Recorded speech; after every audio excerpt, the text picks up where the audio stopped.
Dünya Kuboku ilə bağlı skandallar bitmir. 2026 Dünya Kuboku hələ ilk fit çalınmadan ən çox müzakirə olunan turnirlərdən birinə çevrilib.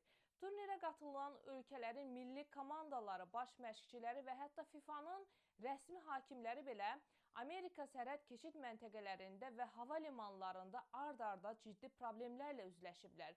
İran milli komandasının Dünya Kubokundakı 3 qrup maçından bir gün əvvəl Amerikaya girişinə icazə veriləcəyini açıqlayıb. Deməli, İran yığması yalnız oyun günlərində Amerikaya daxil olub, elə həmin gündə ölkəni tərk etməlidir.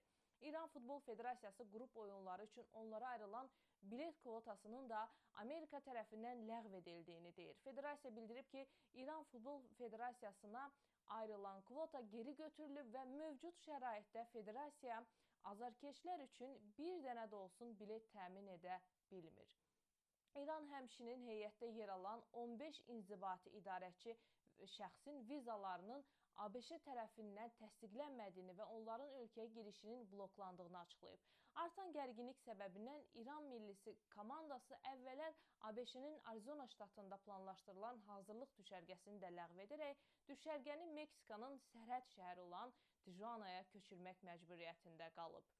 Və 1986-cı ildən sonra ilk dəfə Dünya Kubokunda iştirak edəcək İraq millisindən Aymen Hüseyn də Çikaqoya çatarkən hava limanında 7 saatlıq dindirilib. İraq mənbələrinə görə onun telefonuna da baxış keçirilib.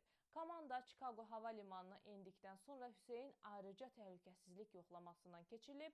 7 saatlıq sorudan sonra isə futbolçu sərbəst buraxılaraq komandasına qoşula bilib. Komanda ilə birlikdə səyahət edən rəsmi fotoqraf isə ABŞ-yə daxil ola bilməyib. Onun vizası ləğv olunub. Seneqal milli komandasının üzvləri ABŞ hava limanında da ciddi təhlükəsizlik yoxlamalarından keçirilib və iddia olunur ki, paylaşılan daha doğrusu görüntülərdən belə çıxır ki, futbolçuların ölkəyə daxil olduqdan sonra detallı yoxlamadan keçdiyi görülür. Oxşar görüntülər Özbəkistan milli komandasının da hazırlıq proqramında da ortaya çıxıb. New Yorkda Hollandiya ilə keçiriləcək yoldaşlıq oyununa gedən Özbəkistan heyəti polis itləri tərəfindən yoxlamadan sonra stadiona buraxılıb.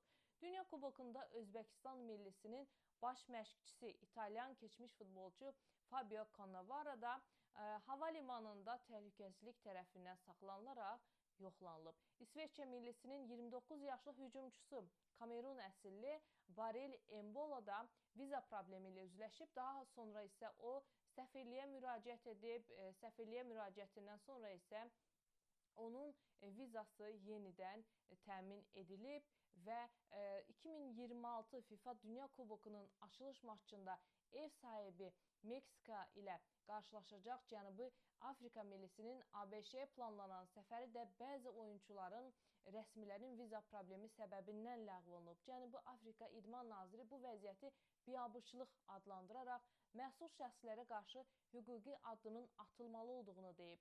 Somalili hakim Ömər Abdülqadir Artan da ABŞ-yə girişinə icazə verilmədiyi üçün turnir heyətindən çıxarılıb.